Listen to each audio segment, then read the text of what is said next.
이생규장전 김시습. 절정부터 읽어보겠습니다.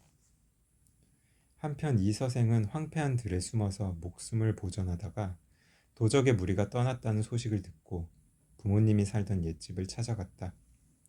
그러나 집은 이미 병화에 타버리고 없었다. 다시 아내의 집에 가보니 행랑채는 쓸쓸하고 집 안에는 쥐들이 우글거리고 새들만 지저귀일 뿐이었다. 그는 슬픔을 견디지 못해 작은 누각에 올라가서 눈물을 거두고 길게 한숨을 쉬며 날이 저물도록 앉아서 지난날의 즐겁던 일들을 생각해보니 완연히 한바탕 꿈만 같았다. 밤중이 거의 되자 희미한 달빛이 들보를 비추는데 낭하에서 발자국 소리가 들려왔다. 그 소리는 먼 데서 차차 가까이 다가왔다. 살펴보니 사랑하는 아내가 거기 있었다.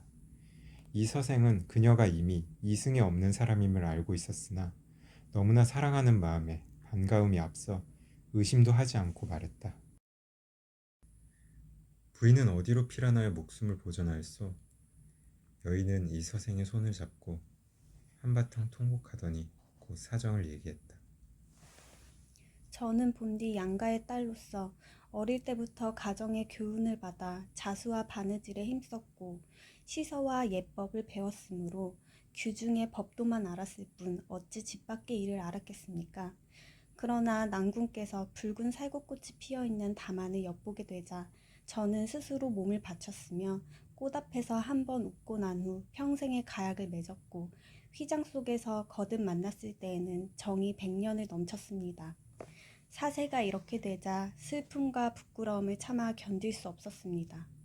장차 100년을 함께하려 했는데 어찌 횡액을 만나 구렁에 넘어질 줄 알았겠습니까? 끝내 이리 같은 놈들에게 정조를 잃지는 않았지만 몸뚱이는 진흙당해서 찢김을 당하고 말았습니다. 진실로 천성이 그렇게 만든 것입니다만 인정으로서는 차마 할 수 없는 일이었습니다.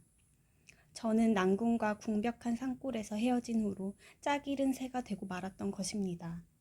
집도 없어지고 부모님도 잃었으니 피곤한 혼백에 의지할 곳 없음이 한스러웠습니다.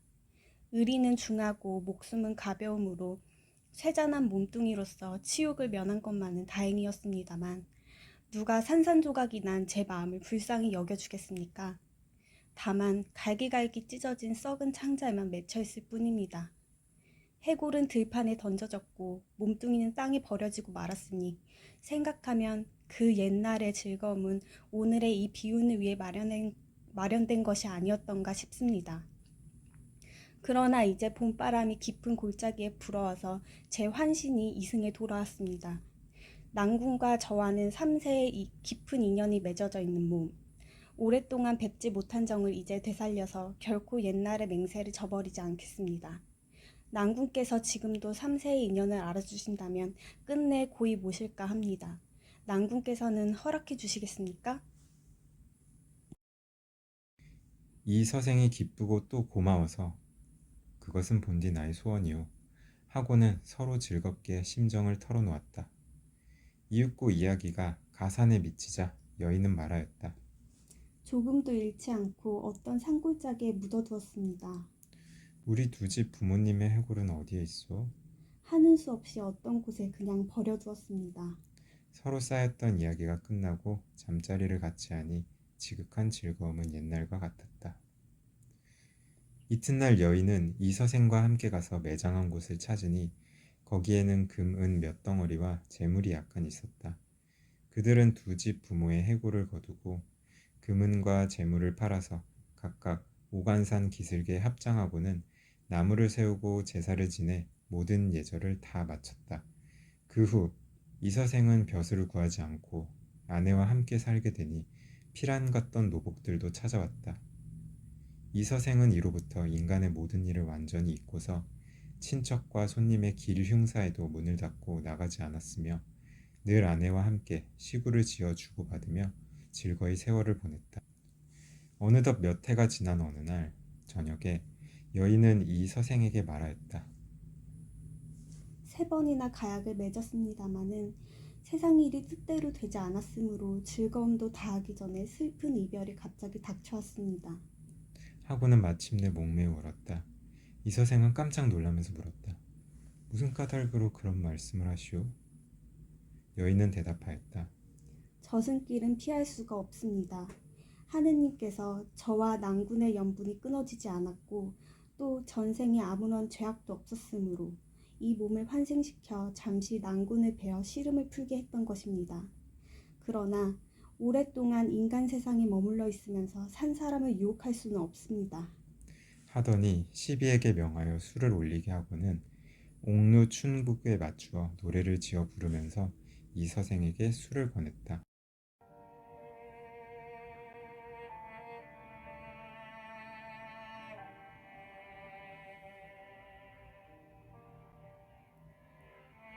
도적대에 밀려와서 처참한 싸움터에 몰죽은 당하니 원앙도 짝 잃었네. 여기저기 흩어진 해고 그 누가 묻어주리. 피투성이 그 유호는 하소연도 할 곳 없네. 슬프다 이내 몸은 무산선녀 될 수 없고 깨진 거울 갈라지니 마음만 쓰라리네. 이로부터 작별하면 둘이 모두 아득하네.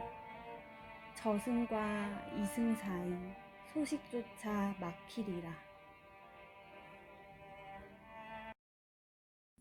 노래를 한 곡 부를 때마다 눈물에 목이 메어 거의 곡조를 이루지 못했다.